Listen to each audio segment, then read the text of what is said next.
Okay, folks, over to you. They've had the majority of the time on the microphones. They don't have the majority of the wisdom. You folks do. We're going to crowdsource. We're going to access the hive mind. Sarah, over to you. All right. Twitter's been pretty busy with lots of reflections and comments on all of the talks, so thank you for your feedback. A few of the comments have related to the first talk and reflections on how what you're advocating in terms of best practice brain management, as it were, and how that applies to us in our critical care environment. So, for instance, a lot of us work shift work, many of us work night shifts, frequent shifts in attention and task switching, which is required to care for multiple sick patients at the same time. We get interrupted a lot, even within the same minute. And our time frames are different. So for me, a long time frame is the end of my clinical week. Short term is the end of my shift. And we also have a culture where we don't take breaks. So how do we apply what you're advocating for to our workplace? Okay, quite a lot going on in that question. I think, again, if we come back not necessarily in terms of advice, but principles, I agree, and maybe I should have offered this caveat that when I talk about helping people be less reactive and more self-directed, then managers and leaders within certain organizations, that means one thing. For clinical care practitioners, it might mean something very different. But I think that precisely because certain conditions demand hyper-responsiveness, and with that responsiveness, clarity and high performance, right? Complete absorption so that you perform at your best. It is actually an even more important and relevant conversation with how you choose to use your attention when the conditions are different, which is why I asked questions such as, how many of you find yourself watching TV, but you're doing this with your smartphone? Because if you think about the costs of that in the long term, as it potentially changes the structure of your brain, right? I mean, it could be changing your anterior cingulate, which is the thing that might enable you to focus and deliver your very valuable role-specific tasks. So I think it's certainly not easy, but I think back to this point that reactiveness might be the wrong term, but I think this self-directedness, this understanding of our behaviors and their potential results or costs in the long term, that's what my piece about attention is. The other piece about irregular shift patterns, for example, is something that's very hard to manage. We know from plenty of research that shift work can have negative consequences. Having breaks also, it's easier said than done. So again, what's my point here? It's reinforcing the principle of energy being a limited resource. So if you have even more demanding roles than most, which I'm happy to acknowledge, then I think, therefore, how do you recover becomes an even more pertinent question. And why that might not be, well, I have a 17-minute break every 52 minutes. Maybe the time frame needs to shift, and you become someone that becomes ever better at prioritizing your physical, emotional, perhaps, recovery on your days off. Or you understand the inevitability that sustainable high performance comes in part through self-management. Some of that is your energy, some of that's your attention. And again, stressing the point that precisely because of your roles and your need to be absolutely on it and non-distracted, anything you can do outside of that particular room or those hours, I think becomes even more important.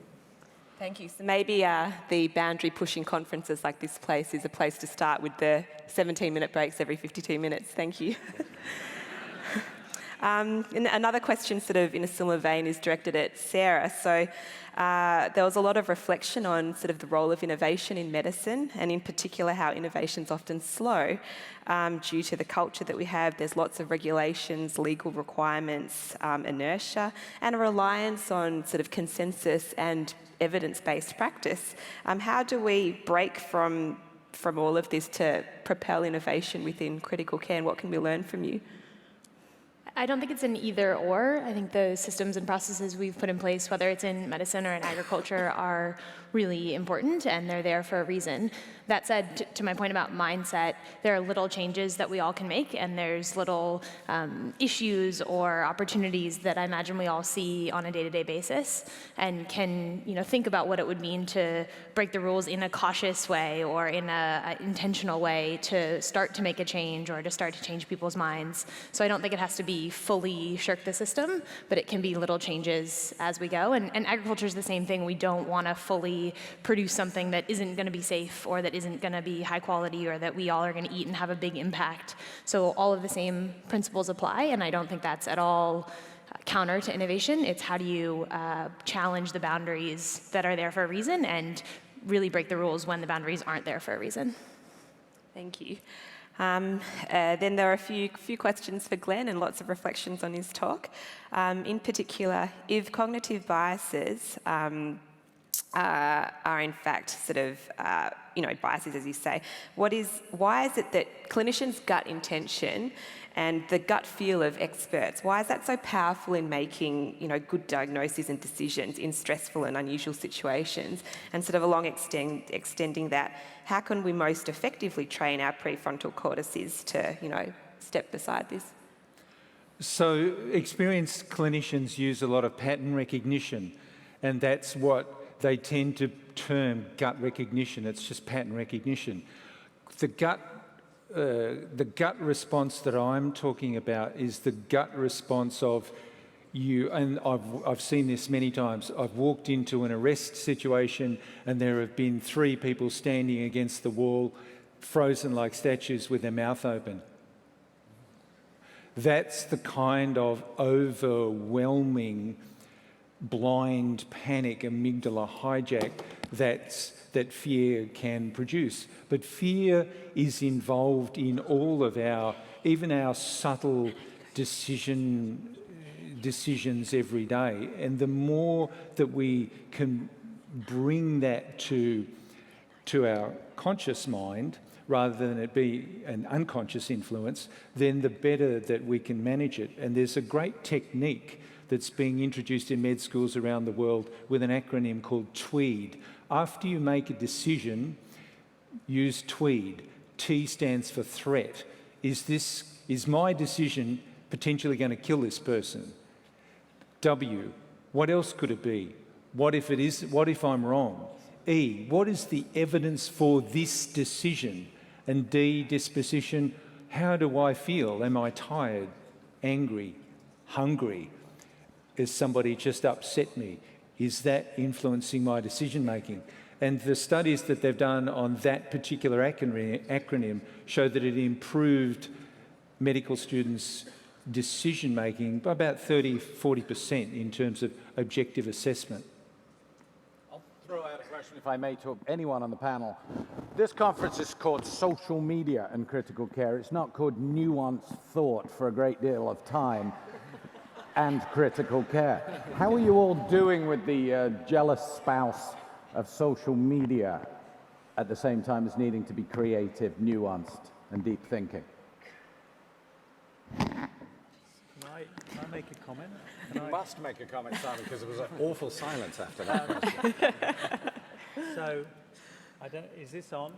Can anyone hear me? Yeah. Okay. So I was fascinated by this thing about the distraction and the brain and so on, which I think is what social media is, which is not the right thing to say at this conference. And people often say, God, it must be awful living in Australia. You're so far away. Well, it's wonderful living in Australia.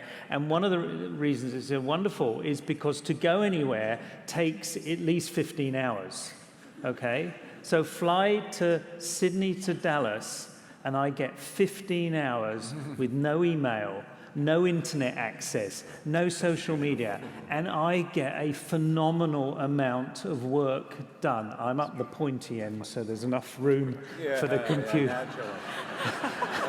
And I'll have another champagne, yes. That's that whole write drunk, edit sober thing, isn't it? So I had a question, okay, because you can come to a conference and I think, God, he's right, I really must try harder. But can we really put the mobile phone back in the box? How can you change this on a worldwide basis? Not just come and talk to us. How do we stop the kids of today and everybody who's out there, when you're on a train, nobody's talking to each other nowadays. Can we put it back in the box, or are we done for? Okay, so a number of things. The back in the box is the term that might help me build on your point about the social media thing. I'm not against social media, and I'm certainly not against tech or our phones. What I'm pro is cultivating a relationship with these things that we would justify and even recommend to someone else, including our children. So social media on your terms can be valuable. Social media done is this kind of addictive loop that they're trying to reinforce, probably not so helpful. So what can we do strategically? Well, some of the things, do you know what? It's back to a point I think I made yesterday in the creativity. If we want to influence our children, we model the behavior we'd like to see in them. So if you are someone that checks your phone first thing before you get out of bed and you're still on it in the last 60 minutes like I asked yesterday, if you do find you start to track how many times you unlock your phone and it's in the hundreds, start to challenge that. Create a relationship with this that you assess, you challenge to a point where you're like, yeah, do you know what, for me, it's a number of times a day. And it could be social, it could be email, it could be all sorts of things, because none of these things are inherently bad. They all potentially have value. The reason they become negative and we want to put it back in the box is because we haven't figured out the relationship that we like with it. So it's back to us. The responsibility lies with us. And perhaps all of you. You now can share any insights you have, but not conceptual insights, behavioral insights. What are you now going to do differently? What are you going to change based on this? And what a perfect way to end a perfect session. And now to introduce the future of Smack. Thank you very much for all your time.